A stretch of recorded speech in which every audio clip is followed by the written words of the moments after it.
경제 쏙쏙 시간입니다. 경제부 김동욱 기자 어서 오세요. 네, 안녕하세요. 네, 블라디미르 푸틴 러시아 대통령이 평양을 방문했는데 의전 차량에도 관심이 쏠렸잖아요. 네, 그렇습니다. 블라디미르 푸틴 러시아 대통령이 19일 오전 3시쯤 평양 공항에 도착했습니다.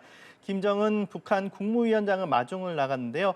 두 정상은 아우루스 리무진을 타고 이동했습니다. 아우루스 좀 생소한데요. 네. 러시아제 최고급 리무진으로 러시아의 롤스로이스로도 불리고 있습니다. 오. 푸틴 대통령이 지난 2월 김정은 국무위원장에게 선물하기도 했는데요. 이번 방문 때에도 업그레이드된 아우루스 차량을 선물해 눈길을 끌었습니다. 네. 차량 번호판에는 7, 27, 1953이 적혀 있었습니다. 6.25 전쟁 정전 협정일이 1953년 7월 27일이니까 이를 의미한 것이란 분석이 나왔습니다. 네. 두 정상은 금수산 영빈관 정상회담 후 이 아우루스를 번갈아 운전하며 친밀감을 드러내기도 했습니다. 네. 푸틴 대통령은 미국 대통령 의전 차량인 캐딜락 원에 대응하기 위해서 이 아우루스의 전용 리무진 제작을 의뢰했는데요. 주로 탑승하는 리무진은 차량 설계에 최소 2천억 원이 투입된 것으로 알려져 화제였습니다. 네, 최소 2천억 원. 설계를 네. 하는데. 예, 설계를 하는데 최소 2천억 원이 들었다. 네. 예. 그 어떤 나라의 수장이 타는 의전 차량에는 그 나라의 좀 자부심이 담겨 있는 것 같은데 다른 나라 수장들은 어떤 의전 차량을 타는지도 궁금한데요. 네, 미국 대통령 차량의 이름은 캐딜락 원입니다. 하늘의 백악관으로 불리는 이 별칭을 가진 공군 1호기 에어포스원은 아시잖아요. 이 에어포스원에 빗대서 캐딜락이 만든 이 차량에 캐딜락 원이라고 부르는 겁니다. 유명하잖아요. 네, 그렇습니다. 방탄 기능과 함께 타이어 펑크는 물론 로켓포와 화학무기 공격도 견딜 수가 있는데요. 조 바이든 미국 대통령이 재작년 방한했을 때에도 오산 기지에서 이 차를 탔었습니다. 네. 시진핑 중국 국가주석은 자국에서 만든 중국산 자동차 훔치 모델을 이용하는데요. 훔치는 붉은 깃발을 의미하는데 중국의 국기를 상징하는 말입니다. 우리나라의 경우 이명박 전 대통령 시절 처음으로 국산 모델인 에쿠스 리무진 모델의 방탄 작업을 한 차량을 이용했는데요. 윤석열 대통령도 취임식 때 에쿠스 방탄 리무진을 타기도 했습니다. 최근 현대차 그룹의 제네시스 차량도 의전차로 떠오르고 있습니다. 네. 올해 한 아프리카 정상회의에서는 각국 정상들에게 이 현대차 제네시스 G90을 의전차로 제공하기도 했고요.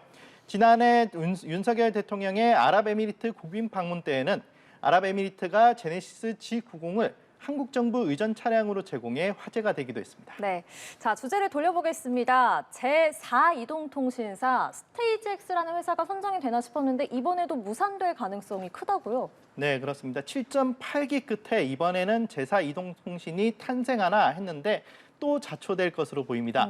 과학기술정보통신부는 지난 14일 브리핑을 열고 후보 자격을 취소하겠다고 밝혔습니다.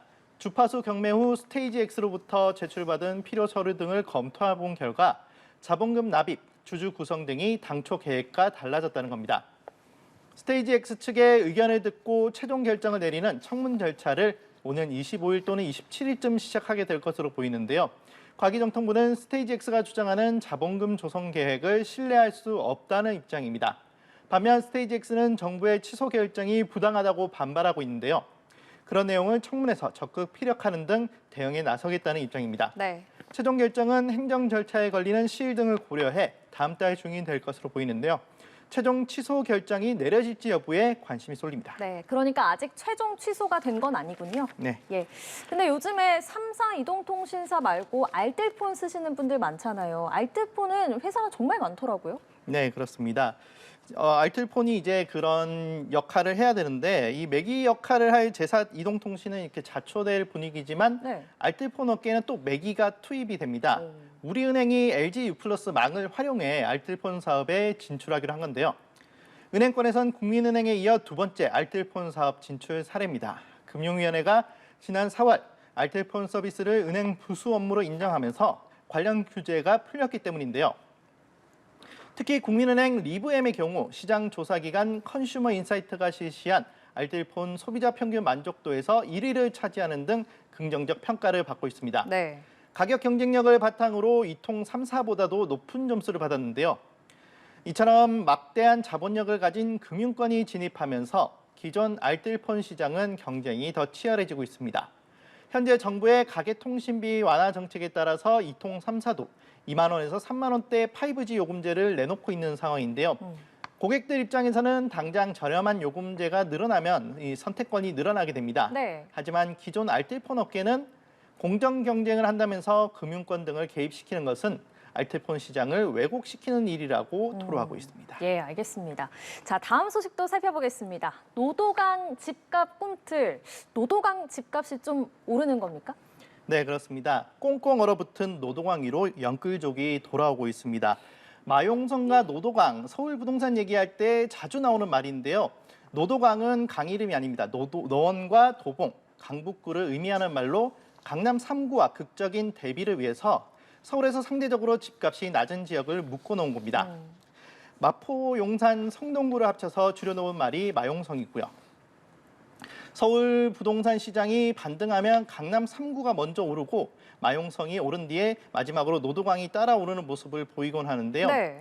서울 아파트값이 13주 연속으로 오르며 상승폭을 키우고 있는 가운데 노도강 지역도 3주 연속 집값이 올랐습니다.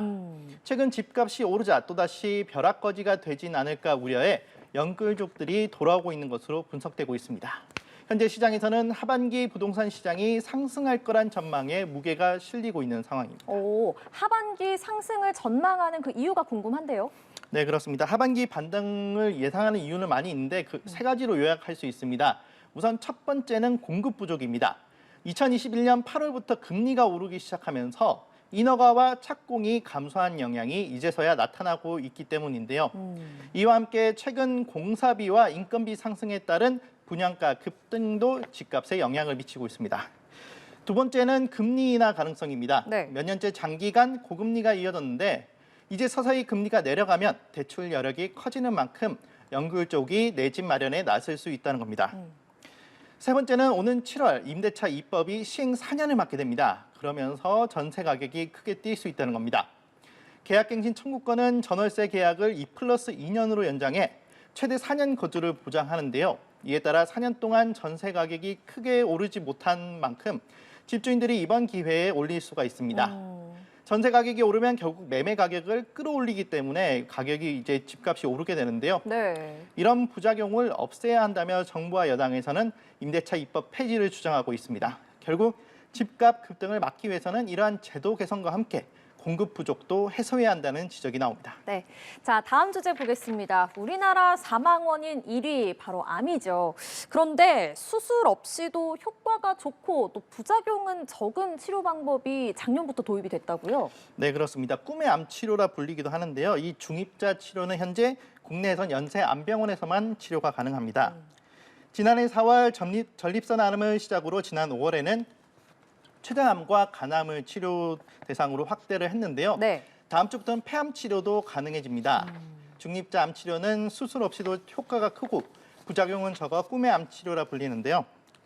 지난해부터 치료를 시작한 전립선 암의 경우 아직까지 큰 부작용 사례가 나오지 않았다고 합니다. 네.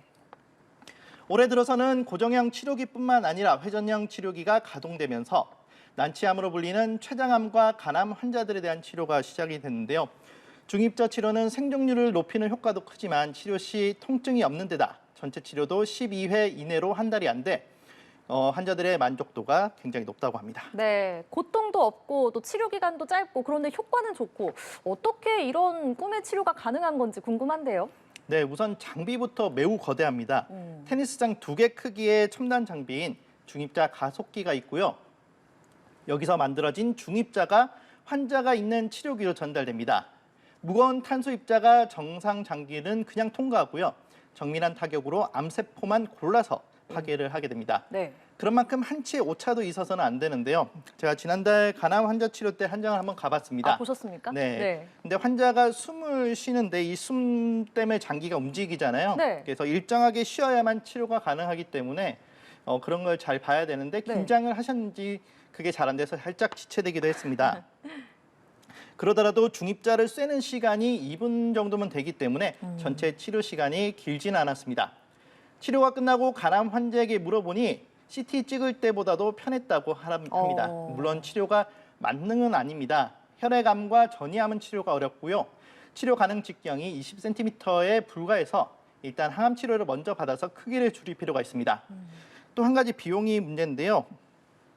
아직 건보 적용이 안 돼서 5천만 원이 넘는 비싼 비용을 환자가 모두 부담해야 한다는 점도 한계로 꼽힙니다. 5천만 원이 넘군요.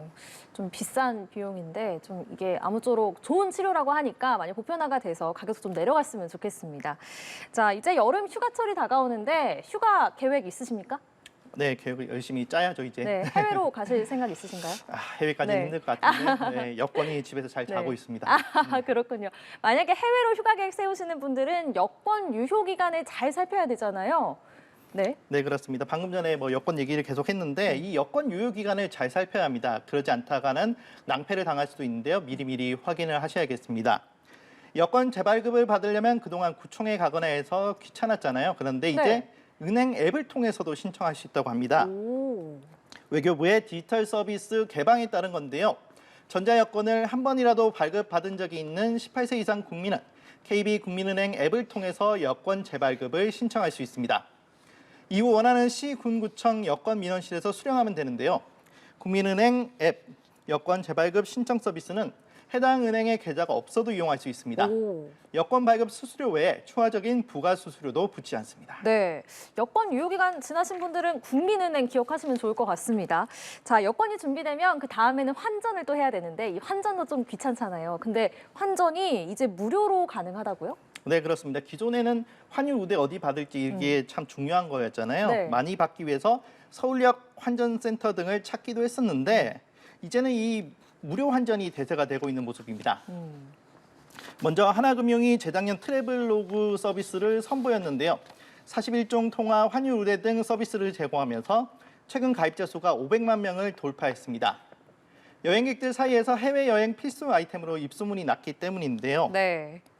이 때문에 올해 들어 금융권의 경쟁이 치열해지고 있습니다.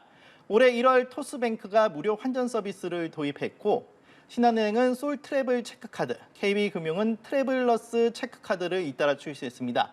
우리은행이 막차를 탔습니다. 최근 위빗 트래블 체크카드를 출시하면서 4대 시중은행이 모두 무료 환전 및 해외 결제 수수료 면제 카드를 출시하게 됐습니다. 네. 이 무료 환전이면 마진이 안 남잖아요. 그런데 그러니까요. 그럼에도 불구하고 은행들은 신규 고객 유치와 브랜드 이미지 개선 등을 위해서 치열한 경쟁에 나서고 있는 모습입니다. 네, 이렇게 환전 경쟁에 치열한 금융권의 모습까지 살펴봤습니다. 지금까지 경제부 김동욱 기자와 경제 속속 짚어봤습니다. 고맙습니다.